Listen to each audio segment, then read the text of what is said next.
La garde à vue est une mesure de contrainte régie par l'article 62.2 du Code de procédure pénale. Elle est décidée par un officier de police judiciaire à l'encontre d'une personne soupçonnée d'avoir commis ou tenté de commettre un crime ou un délit. Bienvenue dans Garde à vue, le podcast. Entre 1985 et 1986, celui que la presse a surnommé l'étrangleur de la Robertsau fait régner la terreur dans ce quartier résidentiel de Strasbourg. Il s'introduit la nuit dans des appartements au rez-de-chaussée où il étrangle des jeunes filles dans leur sommeil et leur inflige des sévices sexuels. Le dossier de l'étrangleur de la Robertsau devient le plus vieux cold case de France. Cependant, 27 ans plus tard, une empreinte palmaire retrouvée chez l'une des victimes est identifiée. Il s'agit de celle de Nicolas Charbonnier. Sa garde à vue, commencée à 14h10 le 21 janvier 2013, se poursuit. Vous écoutez le 3e épisode de l'affaire Nicolas Charbonnier.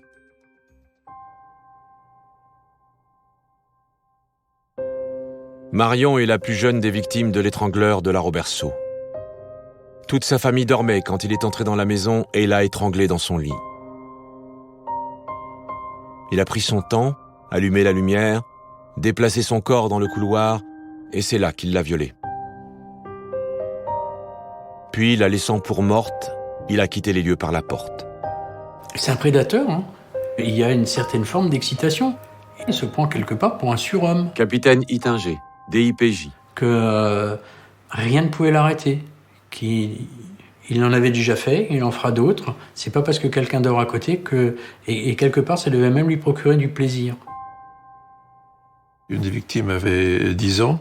Cela ajoute à son plaisir de s'attaquer à quelqu'un qui est l'incarnation d'une certaine innocence, une certaine vulnérabilité. Michel Patrice, expert psychiatre. Le plaisir du pédophile est là. C'est de s'en prendre à des êtres qui ne savent même pas ce que c'est que la sexualité, ou du moins qui n'ont qu'une expérience, qui ne peuvent, je dirais, sont totalement sans défense par rapport à une agression de type sexuel. La petite dont vous parlez, elle a eu des séquelles ? Mis à part sa vie foutue en l'air, je crois pas, non. Je parle de séquelles physiques. Eh ben, il lui est arrivé ce qui est arrivé à Martine Riss. Marion a été retrouvée dans le couloir, allongée. Il y avait du sang entre ses jambes. Cette ordure revenait après nos effractions pour faire ses horreurs. C'est vraiment Kaiser Soze, le type, hein. Il t'entraîne dans ses coups, seulement parce qu'il a décidé de violer et d'assassiner de jeunes filles. Bon, vous pouvez vous arrêter une seconde ? Vous êtes exaspérant à la fin. Mais c'est ce que je vous expliquais à l'instant. Ouais, oui. Tout le monde dormait quand je suis parti. J'ai touché à aucun enfant. Oui, c'est pas très déontologique, mais voilà, c'est... On se fout un peu de sa gueule, quoi, parce que bon, voilà, à un moment donné, c'est bon, quoi. Major Thomas, DIPJ. C'est pour ça que quand je lui parle de Kaiser Soze, c'est abracadabrantesque, son histoire, à un moment donné, hein. J'ai compris que ce que m'avait dit mon client lors de l'entretien n'était pas absolument la vérité.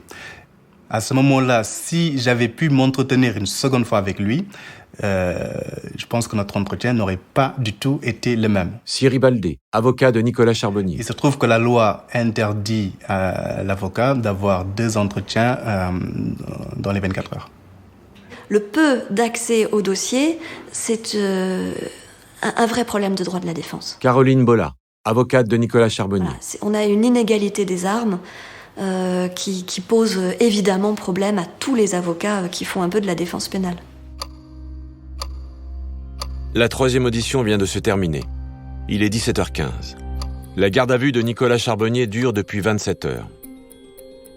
Le capitaine Ittinger lui a permis de voir son ex-femme pendant quelques minutes pour qu'elle lui porte des vêtements propres. Alors qu'il s'apprête à le descendre en cellule, Nicolas Charbonnier lui fait une confession inattendue. Vous devez me prendre pour un monstre parce que j'ai fait...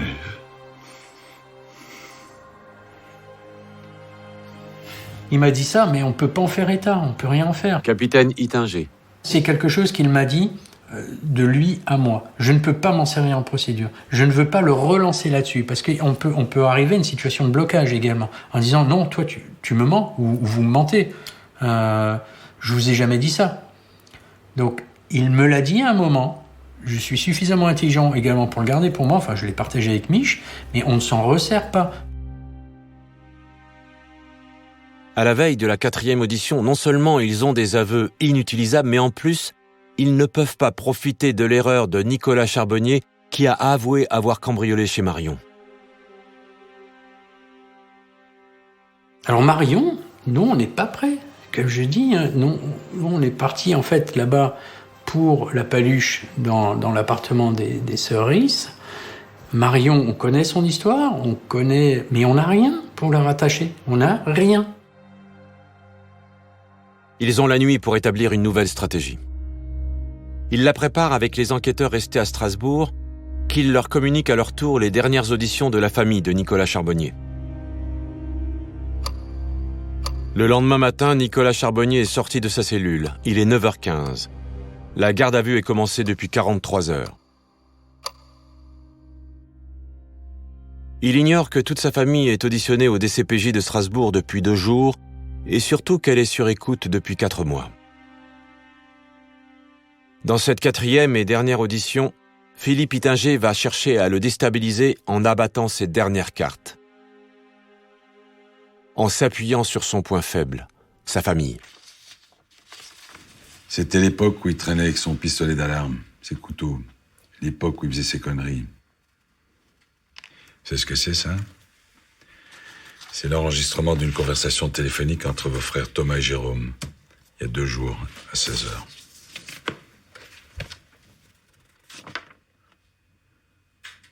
Non, mais c'était mes couteaux de l'armée, je me trimballais pas avec. Donc vos frères se trompent? Oui, ils se trompent. Et la vie de votre père, ça compte beaucoup pour vous? D'après lui, vous auriez giflé une femme qui aurait porté plainte contre vous alors que vous étiez encore à l'armée. Ce qui aurait entraîné une comparution devant le tribunal et une condamnation à une peine de 6 mois avec sursis. C'est pas possible. Ça n'existe pas. Ce que vous dites là. Mes frères, mon père, qui disent que j'aurais frappé une femme, comme quoi j'aurais été violent avec elle.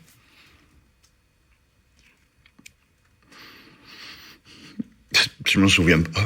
Je ne me souviens pas. Jamais fait de mal à personne. Non, je crois que mon père se trompe. Je vais devoir lui en parler. Moi, je crois que vous mentez, monsieur Charbonnier. Je n'ai rien à vous répondre. Maître. Monsieur Charbonnier. Vous pouvez nous parler de votre relation avec votre fille et votre ex-femme, s'il vous plaît. Nous avons été très heureux ensemble. Les faits qu'on lui reproche sont tellement abjects, j'essaye de le rendre plus humain. Et ma fille, je ne vis que pour elle. Quand je ne suis pas avec elle, je prépare les moments où on va se retrouver. Ma fille, c'est certainement ce que j'ai de plus précieux au monde.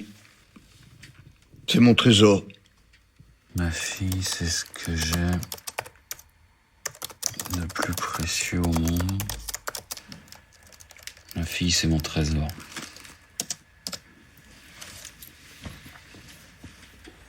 Bon, la question, bien sûr, s'est posée, qu'est-ce qui s'est passé chez Charbonnier pour que il, je dirais, abandonne, si on peut dire, sa carrière de meurtrier. Michel Patrice. Pour mener une vie de famille, soi-disant modèle.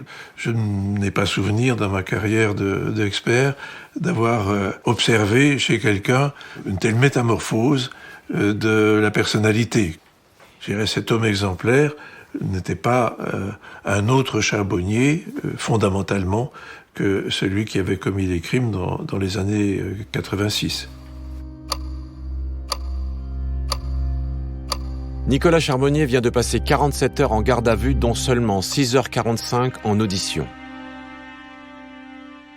Les policiers n'ont pas obtenu ses aveux, mais il s'est positionné sur 2 scènes de crime. Cela permet à la juge de le déférer à Strasbourg. Cette information fuite immédiatement dans la presse. Une demi-heure plus tard, alors que les policiers s'apprêtent à le transférer à Strasbourg, France 3 ouvre le JT avec ce scoop. Sur France 3 Alsace, c'est les titres de l'actualité régionale. Milieu des années 80 à Strasbourg, l'étrangleur de la Robertsau sème la terreur. 27 ans après les faits, un homme vient d'être arrêté dans la région de Bordeaux. Habituellement, j'aime pas du tout ça. Donc colère dans un premier temps, énervement. Je dis qu'est-ce que c'est que ce merdier ? Pourquoi ?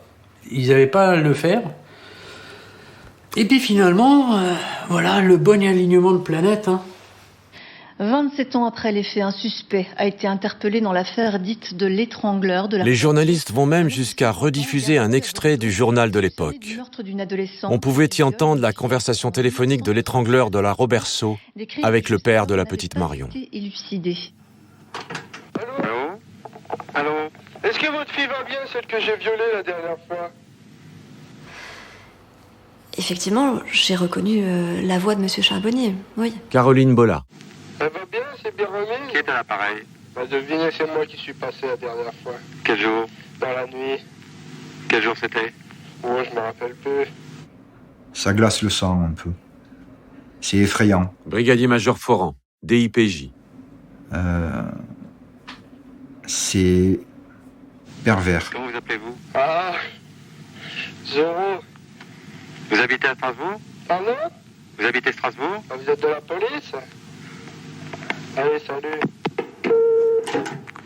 Et là, il se passe quoi ? Sur les écoutes, on a le père, la mère, le sœur, tac, tac, tac, ils s'appellent les uns les autres, là.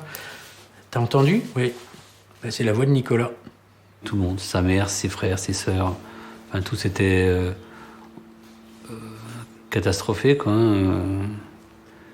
Détruit, mais tous l'ont reconnu. Donc, du coup, ça nous a économisé une expertise, quoi. L'instruction se poursuivra à Strasbourg pendant 3 ans. La juge obtiendra les aveux de Nicolas Charbonnier après lui avoir lu les réactions de sa famille qui ont reconnu sa voix sur l'appel anonyme. En plus du meurtre de Martine et du viol de Marion, il avouera 2 autres viols qui, eux, seront prescrits. Plusieurs des victimes seront présentes le jour du procès, dont Marion Villain, qui a maintenant 40 ans.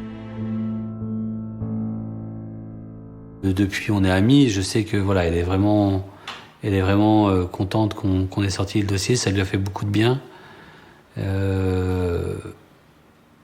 Et c'est clair que voilà, on fait aussi ça pour ça. Que je veux dire, on ne demande pas des médailles, mais je veux dire voilà, quand les gens sont satisfaits de notre travail, et là, je pense qu'elle l'était, que ce soit Marion, Patricia, ça fait plaisir, quoi. Voilà. Je resterai toujours persuadé, je pense que Michel aussi, que dans la salle, on avait également d'autres victimes qui sont juste venues le voir, qui sont venues voir comment est-ce qu'il allait être puni et qui n'avaient jamais osé déposer plainte. On en est persuadé. Très sincèrement, s'il refusait de parler, on avait perdu. C'est à nous de savoir jouer avec la procédure. Alors bien sûr, l'avocat va crier au scandale, mais à partir du moment où vous avez découvert un meurtrier, il faut déjà avoir les couilles sérieusement bien attachées pour aller dire que les flics, ils ont mal fait leur boulot, quoi. Et je pense qu'avec Charbonnier, qui était vraiment un cas particulier, parce que nous, on nous a demandé de travailler avec la législation moderne sur un cold case. Eh bien, il faut s'adapter. Il faut s'adapter, il faut trouver une véritable stratégie, il faut être rusé, et il faut aller au bout de son idée.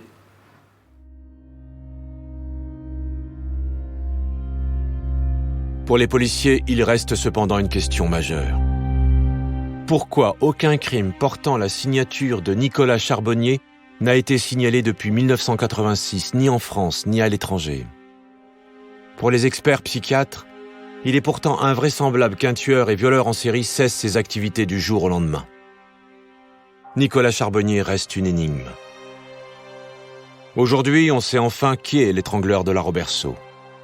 Mais on ne sait toujours pas qui est Nicolas Charbonnier. Voilà les seules explications qu'il a livrées lors du procès. Vous savez, il y a le bien, il y a le mal. À une période, il y a le mal qui est sorti, et depuis, il n'est plus jamais ressorti.